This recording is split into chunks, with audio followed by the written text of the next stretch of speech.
হবে। সারা পৃথিবীর মানুষ হত্যা করলে যেই পাপ হয়, একজন মানুষকে, একজন কন্যাকে, একজন যুবককে হত্যা করলে সেই পাপ হয়। এখন কি করবেন? হিসাব নিকাশ করে চলুন। মা ও বোনদেরকে মর্যাদা দিতে শিখুন, নিজের কন্যাকে মর্যাদা দিতে শিখুন। যুবক ভাই, আমি আপনাকে বলতে চাইছি, আপনার স্ত্রী যখন বাচ্চা হওয়ার জন্য আপনার শ্বশুর বাড়ি যায়, তখন আপনি এই বাক্য তাকে বললেন কেন? শোনো রহিমা, যদি তোমার কন্যা সন্তান হয় তাহলে তুমি আর আমার বাড়ি এসো না, হাসপাতাল থেকে তুমি আমার বাপের বাড়ি চলে যেও। যদি পুত্র সন্তান হয় তাহলে তুমি আমার বাড়ি এসো, কন্যা হলে আমার বাড়ি এসো, তুমি আমার বাপের বাড়ি চলে যেও। তার মানে তোমাকে আমি সেদিন তালাক দিয়ে দেবো। আচ্ছা বলুন তো, ওই স্ত্রী যার পেটে এখন বাচ্চা আছে, ও কি জানে ছেলে হবে না মেয়ে হবে? ও কি করবে?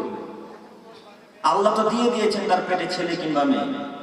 তো আপনি এই বাক্য বললেন কেন? রহিমা, তোমার পেট থেকে যদি কোনো কন্যা সন্তান হয় তাহলে আমি তাকে নেব না, তাকে আমি বাতিল করে দেবো, তোমাকে সমেত আমি তালাক দিয়ে দেবো। বলেন, এটাই কোনো শিক্ষিত যুবকের কথা? এটা কোন মুসলমান বলতে পারে? জাহিলিয়াতের যুগে নারীদেরকে সম্মান করতো না, আপনি জাহিলিয়াতের যুগের মতো বসবাস করছেন কেন? এই বাক্য মুখ দিয়ে বের হলো কেন যে কন্যা হলে তুমি আমার বাড়ি ঢুকো না, কন্যা হলে তুমি আমার বাপের বাড়ি চলে যাও? পেপার পত্রিকায় আমরা প্রায় দিন দেখতে পাই, কন্যা হয়েছে বলে তার সঙ্গে বিশাল তর্ক, বিশাল ঝামেলা। হাসপাতাল থেকে বলছে তুমি তোমার বাপের বাড়ি চলে যাও, আমাদের বাড়ি আর এসো না। আপনারা এরকম খবর দেখতে পান না? এরকম খবর আপনার গ্রামে গ্রামে ঘটে, প্রায় জায়গাতে অহরহ ঘটতে চলেছে। জাহিলিয়াতের যুগে নারীদেরকে ভালোবাসা হতো না, তারা দামই দিত না। আল্লাহ তাদের দাম বাড়িয়ে দিয়েছেন, আপনি কেন তাদের দামকে কমাতে চাইছেন? কমাবেন কেন? আর 3 নম্বর শ্রেণীর নারী, ও বুঝলো না দাম কি জিনিস। ও একেবারে সম্মানকে কমাতে কমাতে কমাতে কমাতে পায়ের তলে ফেলে দিয়েছে। উলঙ্গ রাস্তাঘাটে ঘুরে বেড়াচ্ছে, জিনিসের প্যান্ট পরে রাস্তাঘাটে ঘুরে বেড়াচ্ছে। ও বা নারী, ও মুসলমান পরিবারের মেয়ে। আল্লাহ এবং মুহাম্মদ সাল্লাল্লাহু আলাইহি ওয়াসাল্লাম তাদের মান মর্যাদা বাড়িয়ে দিয়েছেন। আর 3 নম্বর শ্রেণীর কন্যা, এই 3 নম্বর শ্রেণীর মহিলারা তাদের মান মর্যাদাকে টিকিয়ে রাখতে পারলো না, মান সম্মানকে ডুবিয়ে দিয়েছে মাটির তলে, পানির তলে ডুবিয়ে দিয়েছে 3 নম্বর শ্রেণীর কন্যারা, 3 নম্বর শ্রেণীর মহিলারা। সম্মানিত মা বোন, আপনাকে আমি অনুরোধ করছি, আপনার মান মর্যাদা আল্লাহ তাআলা অনেক উঁচু করেছেন, আল্লাহ রাসূল আপনার মান মর্যাদাকে অনেক উঁচু করে দিয়েছেন। অতএব এই মান মর্যাদাকে টিকিয়ে রাখার চেষ্টা করুন। একটু আমার দিকে তাকান। মহান আল্লাহ তাআলা বলেন, ওয়াইদাল মাউদাতু সুইলাত, যেদিন জীবন্ত বাচ্চাকে কবরে যাকে পুঁতে দেওয়া হয়েছিল সেই বাচ্চাকে কিয়ামতের মাঠে জিজ্ঞাসা করা হবে, বিআইয়ি যামবিন কুতিলাত, বলো তো কন্যা, তোমাকে তোমার পিতামাতা কিসের জন্য হত্যা করেছিল? যেই বাচ্চাকে পুঁতে দিয়েছেন, যেই বাচ্চাকে হত্যা করেছেন, সেই বাচ্চাকে কিয়ামতের মাঠে জিজ্ঞাসা করা হবে, ও কন্যা, বলো তোমাকে কিসের জন্য তোমার পিতামাতা হত্যা করেছিল? সেদিন যদি আপনার কন্যা, সেদিন যদি আপনার ছেলে আপনার বিপক্ষে চলে যায়, ফলাফল জাহান্নাম নিশ্চিত। আব্দুল করিম সাহেব, আমি আমার বাচ্চা হত্যা করিনি, আমি আমার ছেলেকে হত্যা করিনি, আমি আমার বাচ্চা হত্যা করিনি। যারা হত্যা করে তারা বুঝবে।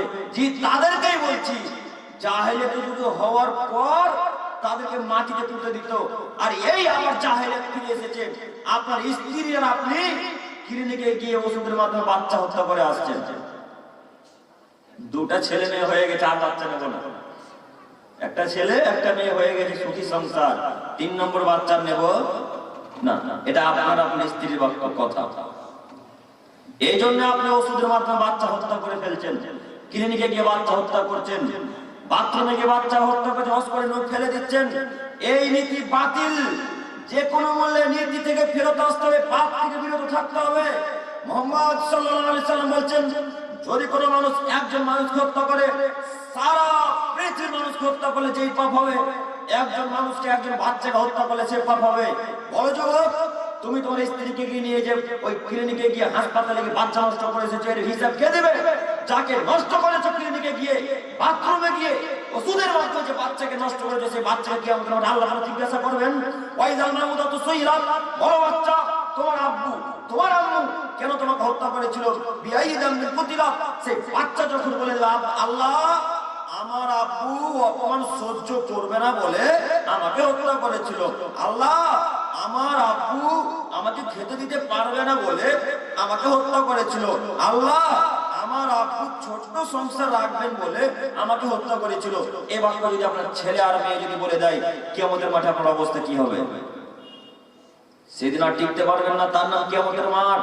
কিয়ামতের মাঠ একটা খুবই কঠিন একটা জায়গা। কবর যত কঠিন, কিয়ামতের মাঠ তার চাইতে অনেক অনেক অনেক অনেক বেশি কঠিন। কিয়ামতের মাঠ যত কঠিন, জাহান্নাম তার চাইতে অনেক অনেক অনেক অনেক গুণ বেশি কঠিন। আপনাকে আমি বোঝাতে অক্ষম কবরের আযাব কত কঠিন, কিয়ামতের মাঠ কত কঠিন আমি আপনাকে বোঝাতে অক্ষম। এরপরেও জনগণকে বলি, জনগণ একটু মুহাম্মদ সাল্লাল্লাহু আলাইহি সাল্লামের পথে ফিরে আসার চেষ্টা করুন।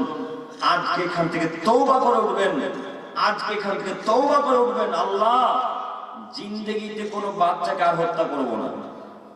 বলতে পারবেন না এই বাক্য? মা বোনেরা আছে ভেতরে?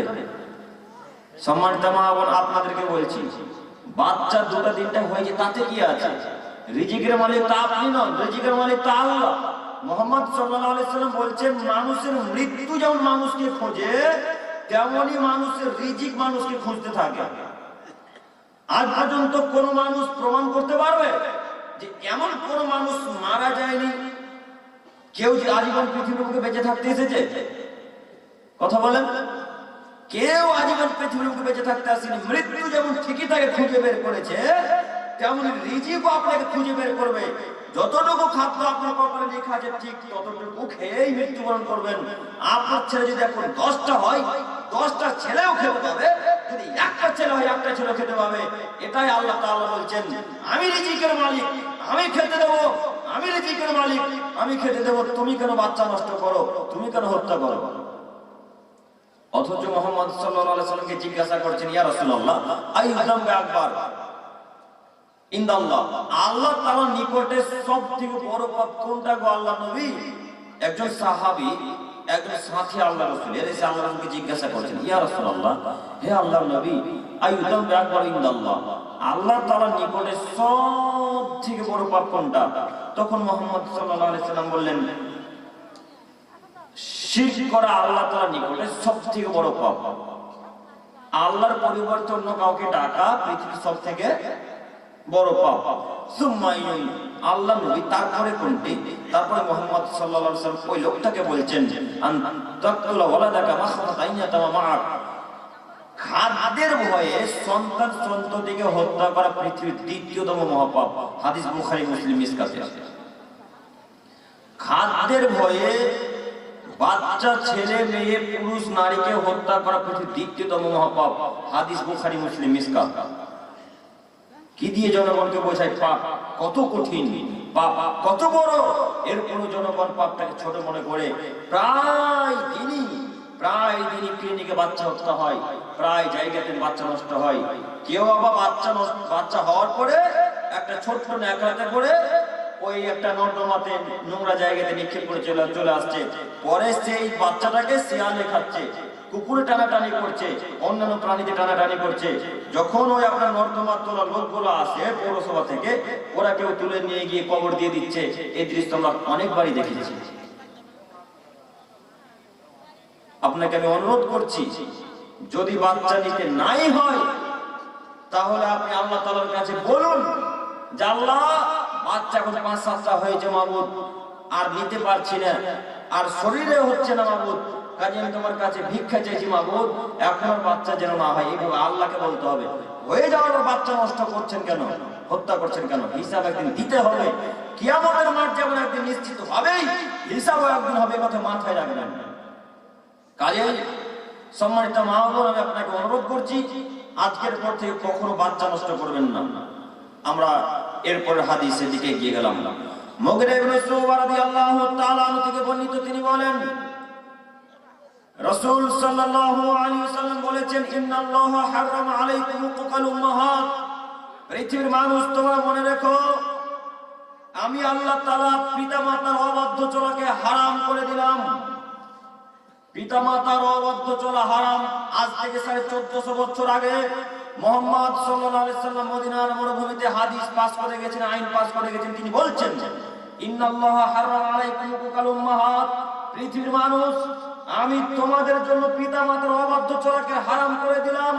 ওয়াদাল বানাত, জীবন্ত কন্যাকে হত্যা করা হারাম করে দিলাম। ও মানাআহাত, এবং কৃপণতাকে অবলম্বন করা আমি আল্লাহ তাআলা হারাম করে দিলাম। এ কথা মুহাম্মদ সাল্লাল্লাহু আলাইহি সাল্লাম বলেন। সম্মানিত উপস্থিতি, অত্র বুখারী মুসলিমের হাদিসের বিবরণ দ্বারা বোঝা যায়, পিতামাতার যারা অবাধ্য চলবে তারা জাহান্নামে যাবেই। পিতামাতার কথাকে যারা এড়িয়ে চলবে তারা জাহান্নামে যাবে। পিতামাতার কথাকে যারা এড়িয়ে চলবে তারা জাহান্নামে যাবে। তাহাজ্জুদ করলেও জাহান্নামে যাবে, 5 ওয়াক্ত সালাত আদায় করলেও জাহান্নামে যাবে, হজ করলেও জাহান্নামে যাবে। মাকে রাজি করেই হজ করতে হবে, পিতাকে খুশি করেই 5 ওয়াক্ত সালাত আদায় করতে হবে, আম্মাকে রাজি করেই তাহাজ্জুদের সালাত আদায় করতে হবে। আম্মুকে গালি দিয়ে তাহাজ্জুদের সালাত আদায় করে কোনো লাভ নেই। পিতামাতাকে খুশি না করে গালি দিয়ে লাথি মেরে 5 ওয়াক্ত সালাত আদায় করে কোনো লাভ নেই। আজ থেকে 1400 বছর পূর্বে মুহাম্মদ সাল্লাল্লাহু আলাইহি সাল্লাম বলেছেন, পৃথিবীর মানুষ, তোমরা যদি পিতামাতার অবাধ্য চলো তোমরা তো জান্নাতে যাবে না। পিতামাতার অবাধ্য চলে জান্নাতে যাবে না, পিতামাতার অবাধ্য চলে জান্নাতে যাওয়া যায় না। সম্মানিত দিনী ভাই, আমি আপনাকে কি দিয়ে বুঝাই? মুহাম্মদ সাল্লাল্লাহু আলাইহি সাল্লাম বলেছেন, 4 শ্রেণীর মানুষ জান্নাতে যাবে না। 4 শ্রেণীর মানুষ জান্নাতে যাবে না। 1, আকুন, পিতামাতার অবাধ্য চলে যারা জান্নাতে যাবে না তারা। 2, ওলা কাম্মার, জুয়া এবং লটারিতে অংশগ্রহণ করে যারা জান্নাতে যাবে না তারা। জুয়া লটারিতে বোঝেন আশা করি। জুয়া এবং লটারিতে অংশগ্রহণ করে যারা জান্নাতে যাবে না তারা।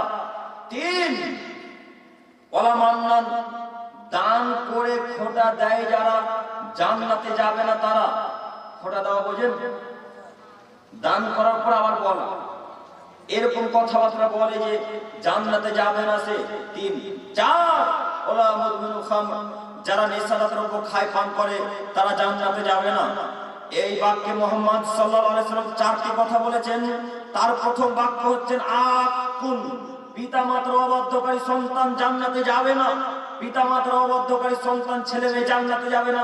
তাহাজ্জুদ পড়লেও জান্নাতে যাবে না, 5 ওয়াক্ত সালাত আদায় করলেও জান্নাতে যাবে না। পিতামাতাকে রাজি করেই জান্নাতে যেতে হবে, কথাই মুহাম্মদ সাল্লাল্লাহু আলাইহি সাল্লাম বলেন। তিনি আরো বলেন, সালাসাতুন কদ হারামাল্লাহু আলাইহিমুল জান্নাহ, আল্লাহ তাআলা 3 শ্রেণীর মানুষের উপর জান্নাতকে হারাম করে দিয়েছেন।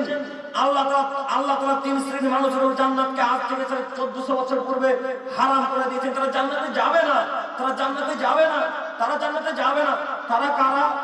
1, আকুন, পিতামাতার কথাকে মানে না যারা, তাদের উপর জান্নাত হারাম। লেন এবার কি করবেন? আচ্ছা বলুন তো দেখি, আল্লাহ যদি জান্নাতকে হারাম করে দেয়, এমন কোন পৃথিবীতে মায়ের বেটা আছে, এমন কোন মানুষ আছে যে আল্লাহর সাথে ঝগড়া করে জান্নাত কিনতে পারবে? পারবে? পারবে না। আল্লাহ নবী বলছেন, 3 শ্রেণীর মানুষের উপর জান্নাতকে হারাম করেছেন আল্লাহ তাআলা। 1, আকুন, পিতামাতার কথাকে মানে না যারা, তাদের উপর জান্নাত হারাম। এখন কি করবেন? যুবক ভাই, আপনার তো এখানে নেই, আপনাকে কি দিয়ে বুঝাবো? এখন আপনি কি করবেন? পিতামাতার সাথে যে সদাচরণ যে কোনো মূল্যে করতে হবে, যে কোনো মূল্যে, যতই ক্ষতি করুক না, আপু যতই আপনাকে খারাপ চোখে দেখুক, তারপরে যে ভালো আচরণ করতে হবে, কথা আমি বলিনি, এ কথা মুহাম্মদ সাল্লাল্লাহু আলাইহি সাল্লাম বলেছেন। আব্দুল করিম সাহেব, আমরা 3 ভাই, আমার মা ছোট ভাইকে খুবই ভালোবাসে। একটু আমার দিকে তাকান, একটু বুঝিয়েন। আব্দুল করিম সাহেব, আপনি যে বলছেন মায়ের সাথে ভালো আচরণ করতে হবে, নাহলে জান্নাত যাওয়া যাবে, তো কিভাবে ভালো আচরণ করবো? আমরা 3 ভাই, তো আমার মা আমার ছোট ভাইকে খুবই ভালোবাসে। আমার মায়ের জমি ছিল 10 বিঘা, তো আমার মা আমার ছোট ভাইকে 10 বিঘা জমি একাই তার নামে সবই লিখে দিয়েছে। তো আব্দুল করিম সাহেব, এখন তার সাথে কিভাবে ভালো আচরণ করবো? তার সাথে কিভাবে ভালো ভালো কথা বলবো? সবই যে জমি জায়গা তাকে দিয়ে দিয়েছে, তাকে যে বেশি ভালোবাসে, আমাদের সাথে ভালো আচরণ করে না। এরপরেও যে আল্লাহ নবী বলছেন, তোমার পিতামাতা যদি সব জমি জায়গা তোমার ছোট ভাইকে দিয়ে দেয়, সব জমি জায়গা ছেড়ে যদি তোমাকে বাড়ি ঘর ছেড়ে যদি চলে যেতে বলে, তোমাকে সব জমি জায়গায় ছেড়ে যদি তোমার আব্বা আম্মা চলে যেতে বলে, একটা কথা তাদের সামনে বলো না, চুপচাপ মাথা নত করে তুমি তোমার আম্মার কাছ থেকে বেরিয়ে চলে এসো। আম্মুকে বলতে পারবে না, আম্মু কেন তুমি জমি জায়গা আমাকে দিলে না, আব্বু কেন জমি জায়গা আমাকে দিলে না, সবই জমি জায়গা ছোট ভাইকে দিলে। মানে এই কথা যদি জোরে হয়ে যায় তাহলে আর জান্নাত হবে না, আর জান্নাত হবে না। এই বাক্য যদি বলে থাকেন ভুল করেও, আজকে সকাল হতে দেবেন না। আজকে এই গভীর রাত্রে আম্মার কাছে গিয়ে আমার হাত ধরে ভিক্ষা চান, আম্মা সেদিন আপনাকে এইভাবে জোরালো কণ্ঠে কথা বলেছিলাম, আম্মা আপনি ক্ষমা করেন, আপনি আমাকে ক্ষমা করেন। যদি আপনি ক্ষমা না করেন আম্মু, তাহলে আমি জান্নাত যেতে পারবো না। কাজেই আপনি আমাকে ক্ষমা করেন, আমি আপনার কাছে ভিক্ষা চাইছি। যদি মা ক্ষমা করে দেয়, জান্নাত নিশ্চিত, জান্নাত হবেই হবে। আর যদি আম্মা ক্ষমা না করে, তাহলে জাহান্নাম সুনিশ্চিত, জাহান্নাম হবেই হবে। কথা মোহাম্মদ